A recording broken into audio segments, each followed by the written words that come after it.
Meie park on Elva linnas, lastel mängimiseks mänguplats.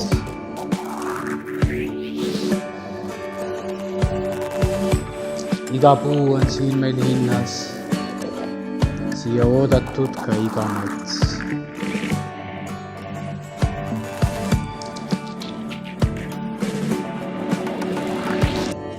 Me pargist teha tahetakse parklat ning tuua siia auto hais ja müra. Kuid rahvas soovib mänguväljakut. Siit tekkinudki on valitsejate vahel mõra.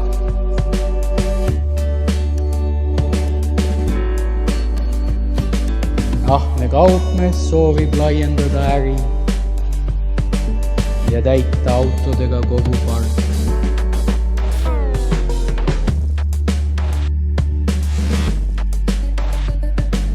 Kuid rahvas pole tema soovidega päri. Siinkohal ühisotsus leida oleks tark.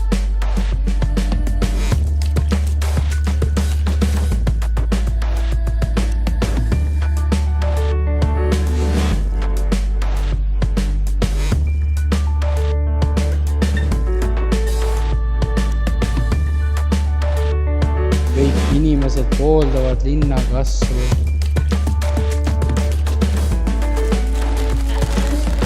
Et rohkem siia raha tuua.